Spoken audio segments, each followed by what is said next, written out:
Bismillahirrahmanirrahim. Assalamualaikum warahmatullahi wabarakatuh. Saya lepas masker ya. Ya, pada kesempatan kali ini kita akan belajar tentang pemeriksaan abdomen.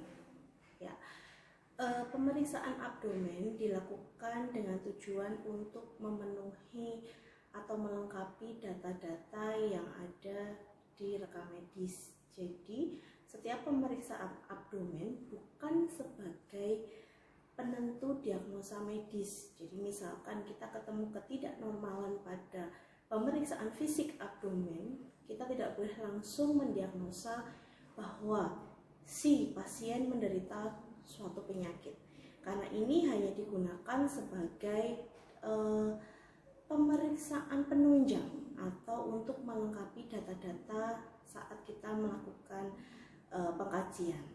Ya, pada kesempatan kali ini saya dengan pantom saya ini adalah anak-anak. Untuk struktur abdomen anak-anak sama dengan dewasa. Ya, bayi pun sebenarnya sudah juga sama, tapi mungkin ini anak-anak akan lebih jelas. Ya, sebelum kita mulai, alat yang perlu disiapkan adalah satu stetoskop. Kemudian yang kedua adalah medline. Ya, ini medline. Ya. Kemudian sebelum kita mulai bagaimana cara untuk melakukan pemeriksaan abdomen, kita harus kenal dulu bagian-bagian dari abdomen. Ya, kita buka ya. Bisa dilihat semuanya bagian-bagian dari abdomen. Mohon maaf, ini pantom ada kolostominya ya, ada lubang kolostomi. Kita akan membagi menjadi beberapa region ya. Ada yang meminta untuk menjadi 4 region, ada juga yang menyatakan menjadi 9 region. Kalau kita membagi menjadi 4 region, kita bagi dari processus sipoideus, kita tarik ke bawah sampai simfisis pubis, kemudian dari arah kanan menuju ke kiri, garisnya melewati umbilicus. Nah, ya, kita membentuk menjadi 4 region. Tidak boleh keliru saat kita menentukan region.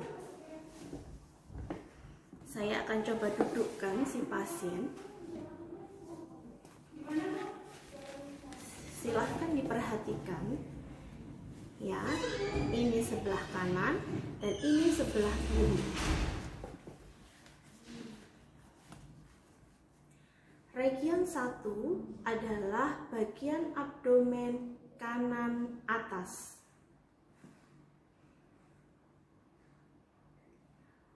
Region 2 adalah abdomen sebelah kiri atas.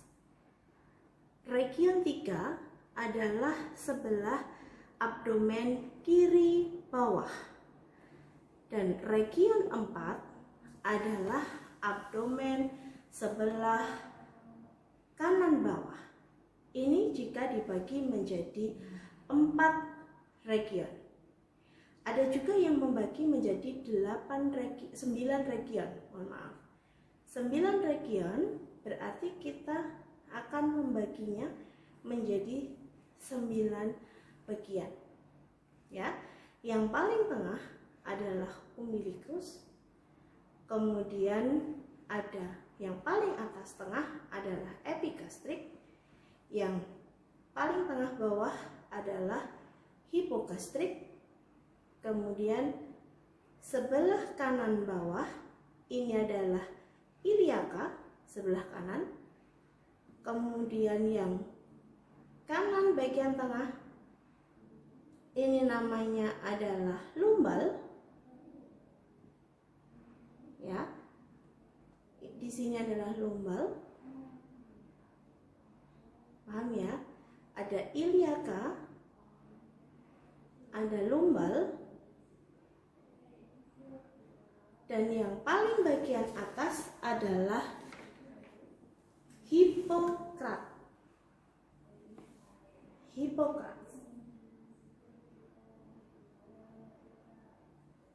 Sebelah kiri juga sama, iliaca, lumbal, dan hipogastrik. Hipogastrik untuk sebelah kanan dan hipotrat untuk sebelah kiri. Itu jika dibagi menjadi 9 bagian. Nah, saat kita melakukan pemeriksaan fisik, kita biasanya menggunakan region 4 region. Kita mulai saja.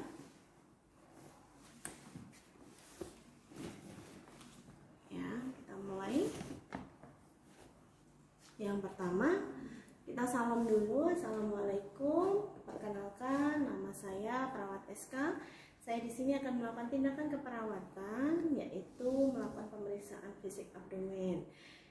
Ini dengan bapak siapa atau ini dengan ibu siapa? Kita harus melakukan anamnesa dulu terhadap identitas pasien.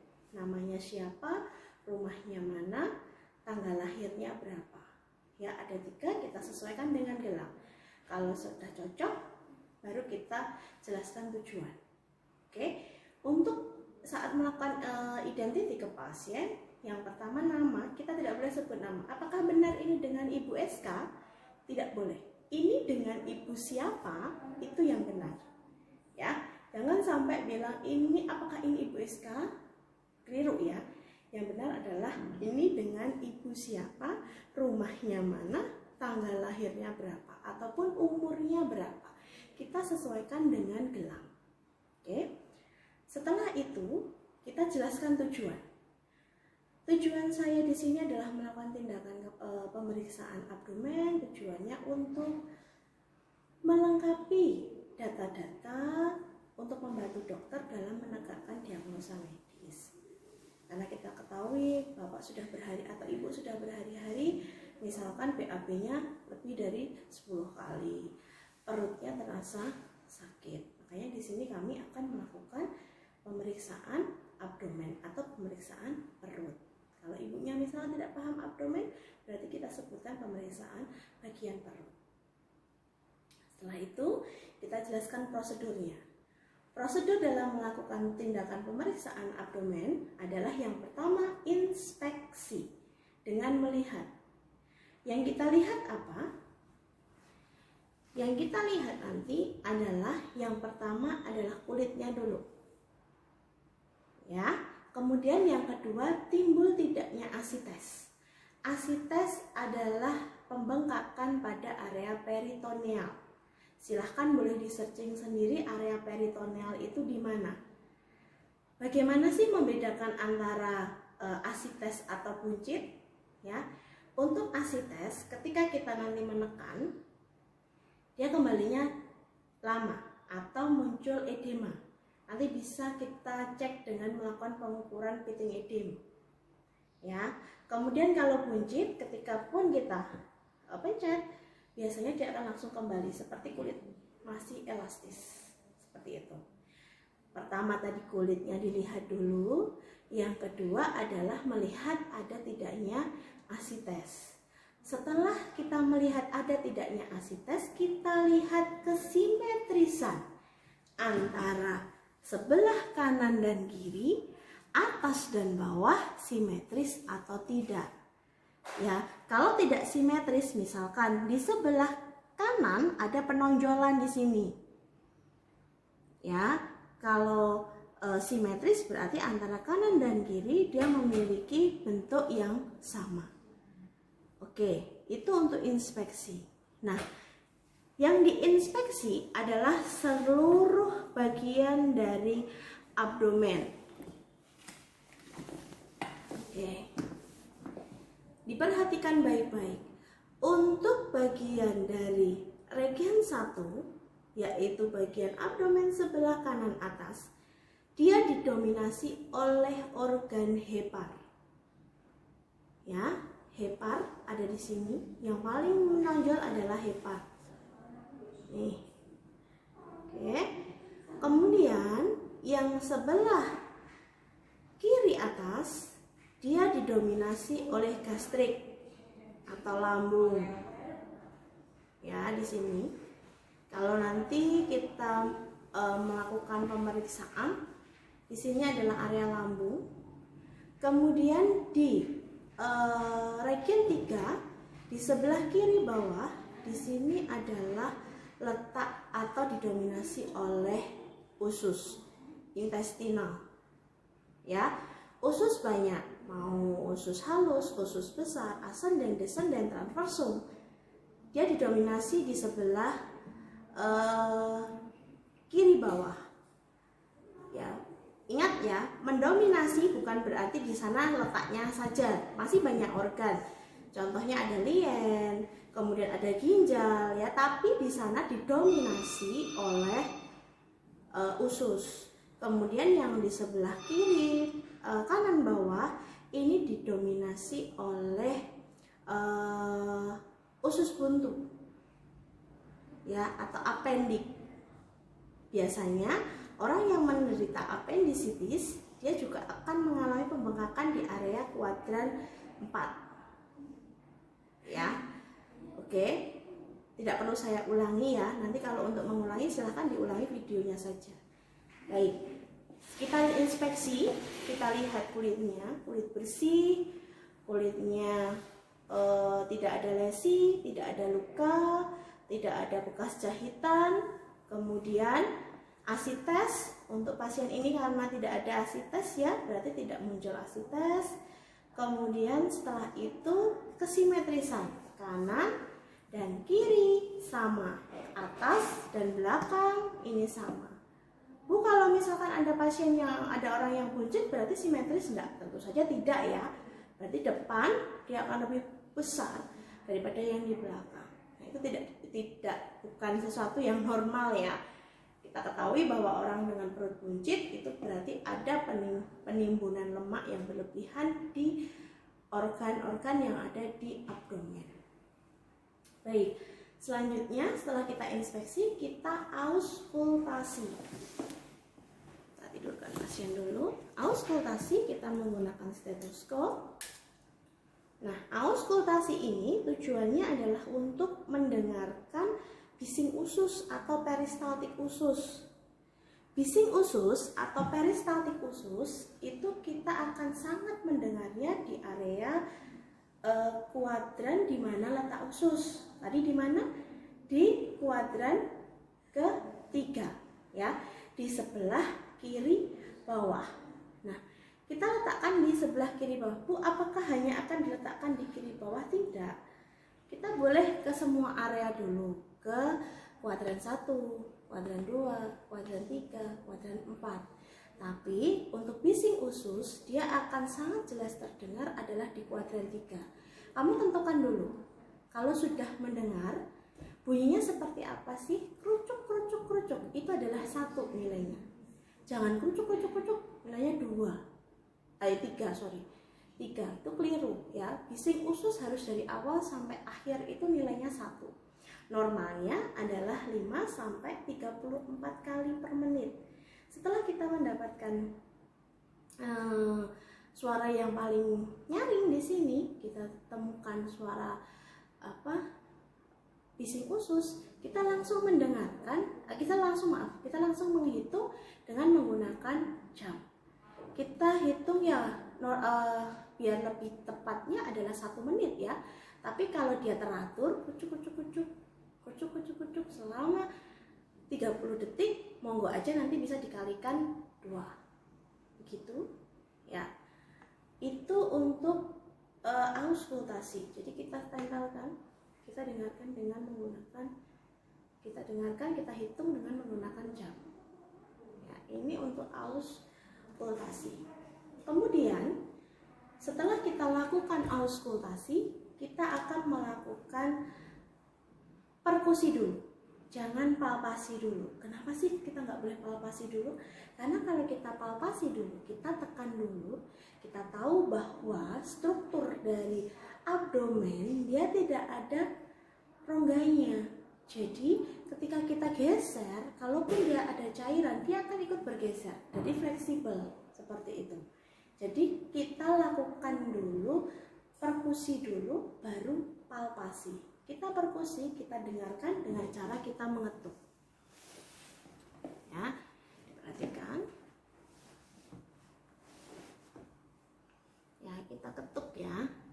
Kita mulai dari kuadran 1. Setiap pemeriksaan kita mulai dari kuadran 1, kuadran 2, kuadran 3, dan kuadran 4. Kalau mau 9 ya berarti kuadran 1, epigastrik, kuadran 2, bawah, ke umbilikus, kemudian ke lumbal kanan, iliaka kanan, hipogastrik, iliaka kiri. Nah, kita cek. Normalnya adalah suaranya timpani atau nyaring. Ya. Kalau dia nanti berkembung, bahasa ilmiahnya adalah hipertimpani. Jadi suaranya lebih nyaring. Itu disebut dengan hipertimpani. Normalnya adalah timpani. Beng beng beng beng beng, itu normal timpani, ya. Kemudian yang terakhir adalah kita lakukan palpasi. Palpasi tujuan utamanya adalah melihat, bukan melihat, meraba di mana ada pembesaran organ. Caranya adalah karena ini perutnya keras, jadi kita tidak bisa kita tidak bisa mencontohkan realnya seperti apa. Tapi ketika kita kita mau memeriksa di daerah usus, nih ya, usus di sini ya, ada nggak pembesaran, ada nggak massa atau pembesaran di usus, kita sanggah dulu yang bagian bawah. Ya, kalau di sini kita disanggah seperti ini, lalu kita tekan. Nah, ya, nanti kalau di sini ada keras, berarti ada pembesaran pada organ tersebut. Di sini apa biasanya? Hepatomegali. Itu sebenarnya kalau heparnya membesar, tanpa kita palpasi pun dia sudah kelihatan pembesarannya di sini. Apalagi dengan orang-orang yang kurus, ya. Kalau orang gemuk memang agak susah ya. Oke, baik. Jadi kita sanggah, terus kita tekan. Nah, ketika kita angkat tekanan kita lepas tekanan kita, tanya ke pasien, Pak, apakah nyeri? Ketika pasien bilang, iya Mbak, saya nyeri. Kalau dia bilang nyeri, berarti ada nyeri tekan. Nyeri tekan bukan saat kita tekan, nyeri mboten Pak, nyeri mboten Pak, nyeri mboten Pak. Itu bukan nyeri tekan. Nyeri tekan kita dapatkan hasilnya saat kita menekan, kemudian melepaskan tiba-tiba pasien masih mengeluhkan nyeri. Kok bisa ya Bu? Karena bagian yang membesar ataupun yang meradang tadi, pembengkakan tadi, kita rangsang. Jadi dia saat rangsangan kita lepaskan, dia pun masih merasakan nyerinya itu tadi. Ya, itu untuk palpasi. Nah, setelah kita selesai, kita rapikan pasien, ya. Kita cuci tangan, jangan lupa. Setelah itu kita evaluasi. Tidak boleh terlupakan ketika di pasien harus selalu evaluasi subjektif dan objektif. Subjektif kita tanya ke pasien, Pak, ini saya sudah melakukan tindakan pemeriksaan abdomen, pemeriksaan fisik di perut. Kira-kira perutnya masih sakit tidak? BAB-nya masih sehari berapa kali? Konsistensinya seperti apa? Itu boleh kita tanyakan di pasien. Kemudian objektifnya berarti kita sampaikan hasilnya tadi apa. Itu adalah evaluasi subjektif. Oh iya Pak, setelah saya lakukan pemeriksaan fisik, memang bising ususnya lebih dari 35. Tadi saya temukan 40 kali per menit. Sehingga memang ada peningkatan kerja dari usus di sini. Makanya Bapak BAB-nya lebih dari 10 kali per hari, seperti itu. Itu bisa disampaikan ke pasien. Setelah kita evaluasi, kita RTL. Baik, ini saya sudah selesai. Nanti 1-2 jam, atau silahkan 1 jam, 2 jam. Nanti 2 jam lagi, jangan sampai nanti saya akan kesini nggak ada jamnya, itu yang keliru. Nanti 2 jam lagi saya akan ke sini, saya akan melakukan pemeriksaan feses atau yang ada hubungannya dengan pemeriksaan fisik abdomen, atau kita nanti akan persiapan jadwal untuk biopsi. Jadi Bapak nanti akan saya bantu untuk persiapan ya. Setelah itu, setelah RTL, kamu silahkan pamitan. Selesai, itu untuk pemeriksaan abdomen. Oke ya, sudah. Jangan lupa ketika nanti kalian melakukan pemeriksaan abdomen, yang dasar utama yang harus dipelajari, yang harus dipahami adalah regionnya atau areanya. Yang 4 saja itu sudah bagus sekali, dan kalian harus paham dari keempat region atau 4 kuadran ini tadi siapa organ yang mendominasi, agar kalian misal gini, besok kalau sudah masuk rumah sakit, sudah pinter ini, ada indikasi pasien kok matanya kuning ya, kulitnya juga kuning gitu, oh coba dicek, oh ternyata Anda kemungkinan HBsAg positif atau hepatitis positif. Kalau seperti itu, pemeriksaan di mana yang harus kita fokuskan? Di hepar. Di hepar di sebelah mana? Oh, di kuadran 1 bagian kanan atas. Oh, pasiennya GEA, gastroenteritis akut. Dia diare lebih dari 10 kali. Dari di mana kita harus fokus pengkajiannya? Berarti ada di usus. Ususnya di mana? Gitu ya. Oh, ternyata pasien merasa nyeri yang hebat pada kuadran 4. Kuadran 4 isinya apa? Apendik. Berarti yang paling besar kemungkinan dia sakit apa di sana? Appendicitis. Tapi tidak boleh langsung, dok dia nyerinya di kuadran 4, kita berarti dia appendicitis. Bukan. Kita curigai ke appendicitis. Tapi pemeriksaan harus tuntas, pemeriksaan penunjang semua harus tuntas dilaksanakan untuk benar-benar bisa menentukan diagnosa yang tepat ke pasien. Jangan memberikan asal-asalan ke pasien. Begitu yang bisa saya sampaikan. Untuk pertanyaan dan lain sebagainya, kalau mau dibuka diskusi boleh lewat grup WA. Baik ya, semuanya saya cukupkan. Kurang lebihnya mohon maaf. Assalamualaikum warahmatullahi wabarakatuh.